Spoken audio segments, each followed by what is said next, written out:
I'm bipolar. Really? Yes.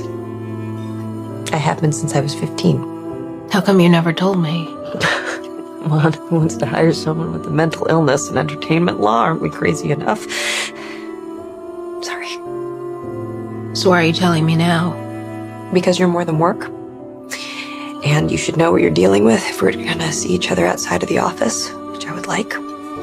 But I have incredibly low periods. So low that I can barely move.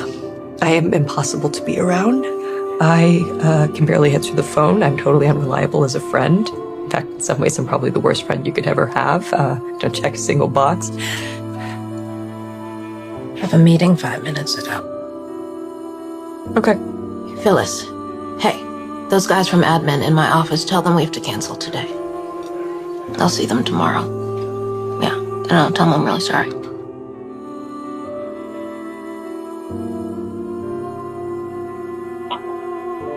You want to get lunch? Mm-hmm. Get a menu. So where are you right now, mood-wise? I'm coming off of a low. Tonight I'll be pretty manic. You're the first person I've ever told about this. How does it feel telling me?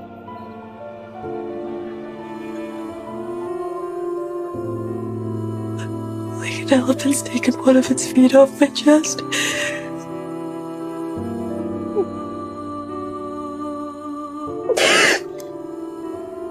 I'm so glad you've told me. It explains so much. If anything, not knowing made it a little difficult to connect with you fully, the way I would have wanted.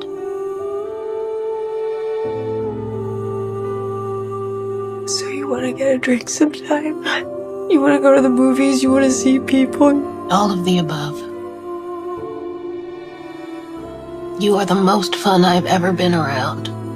I'm not letting that go. Thank you. Thank you. Thank you.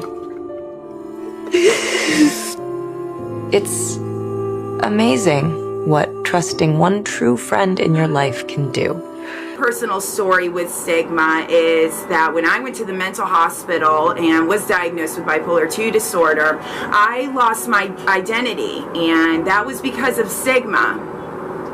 I walked in as one person, and literally from the moment I got in there, my bra wire was taken, my shoelaces, I was given a baggy t-shirt, big old sweatpants that sagged on me. I couldn't brush my hair, I couldn't have a hair tie, I could barely brush my teeth.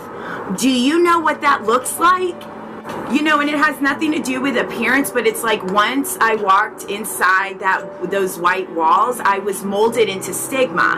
I was looking at a girl in the reflection that was disgruntled and just looked like a monster in a way, just looked completely out of sorts. The biggest thing that had to change was the way that I viewed myself, the way that I took in stigma. You know, everybody else is going to judge you whether you're Miss America or, well, you're not. I have bipolar pride, and I'm not ashamed of that, and I don't care how many times I Google search mental health and see the crazy images and the serial killer, you know, oh yeah, you must be, you know, have a mental health condition, because I know my community and I know people with bipolar disorder. I was in the hospital with them, I'm surrounded by them, and they are the most empathetic, caring, loving, brilliant people. What's it like to be bipolar? Not easy. I have bipolar type 2, which means that you have hypomania and then depressive episodes. It's a feeling of like being elevated in moods, like very elevated moods. I compare it to like drinking 3 Red Bulls and like being in like a really nice meadow on a nice day. That's how you feel for like, for me it's about a week most of the time, but then after that you would fall into a depressive episode, which is like 3 weeks. It could be months, it just kind of depends. Before you seek treatment, how would you describe the lowest of the low? We get dark.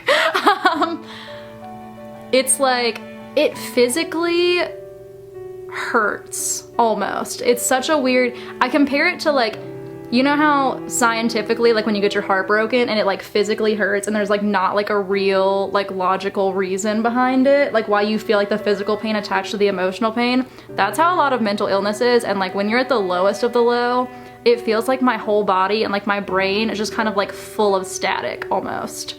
But it's like everything is heavy and just like kind of achy, and like you're just kind of like buzzing a little bit on the inside. You don't sleep very much. You're very talkative. I used to clean a lot. You're more social than usual. It's associated. Sometimes people will spend like a lot of money. You'll go out more, stuff like that. I am bipolar 2. It's called 2 because it's the more recent of the diagnoses.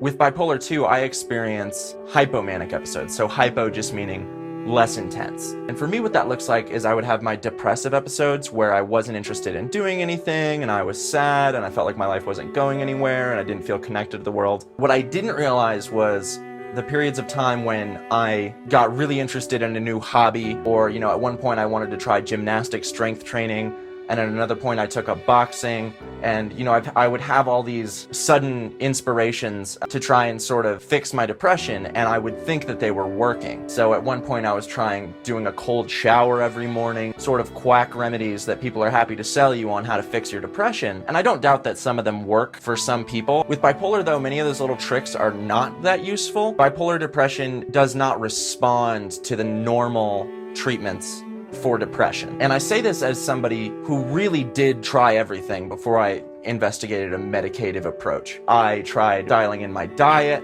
weekly exercise, meditation, airplane. I didn't try airplane. Let's wait for that to blow over. Yeah. So yes, regulating my sleep schedule, that if you get on a pretty regular schedule, it's supposed to help mitigate some of the symptoms, and that works really well for most people. And so I was going to bed at the exact same time every night, and I was waking up at the exact same time every morning and having the same thing for breakfast and going to work 7 to 3, 5 days a week, and I was still having these very intense symptoms. Panic attacks, these hypomanic episodes. You know, I've wound up with something like $10,000 in credit card debt from having these hypomanic episodes and being like, oh, you know what I should do is I should buy a brand new guitar. I'm with bipolar 1, PTSD, and anxiety with OCD and intrusive thoughts. It's kind of just listed them. How old were you? I was, oh my gosh, how old was I? 21? No, I must be 22. What triggered it? Like, why did you were just feeling shitty and went to the doctor? It started kind of happening around 19. I started feeling really depressed, but I wasn't really taking it seriously, I guess. I feel like a lot of us can feel sad and like we can't get out of bed, but I think that, you know, society kind of tells us, oh, you're just lazy, you're just being sad. It's very gray. Yeah, and so it's one of those things that you can really demean it within your own self and be like, okay, you know, I shouldn't tell anyone, I'll just act like I'm fine.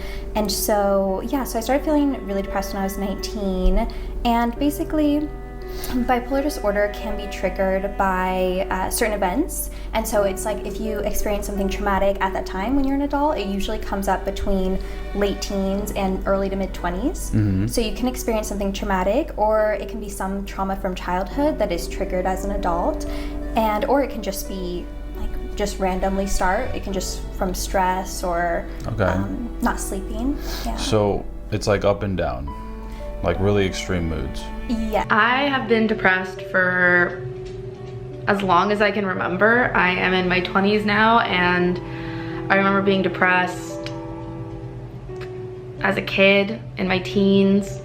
And I also was a very, very, very moody teenager. I would always fight with my mom. We were always having screaming matches. I would get mad at the littlest things. I just felt like I had zero control over myself, over my emotions. And, you know, I was very impulsive. I was very erratic. And I did some things that I shouldn't have done, like getting arrested for shoplifting when I was 15 at a Claire's. That's a story for another day. And, you know, we didn't really know what it was at the time. We figured I was just a super moody teenager. I was just doing dumb things, which is what teens do. It was never really something that we thought I needed professional help for. My grades started to really suffer right around, I would say, my sophomore year of high school. I used to be a straight A student, and then once I got into high school, my grades plummeted. I skipped school all the time, and I just remember being so miserable. I just never wanted to get out of bed. I wasn't just losing the will to get up and leave the house. I was losing the will to live. I think people misunderstand suicide, especially when it comes to mental illness. I never wanted to die. I knew that wasn't the answer. But my brain was telling me that suicide was this warm, peaceful escape, and sometimes it just felt too hard to resist.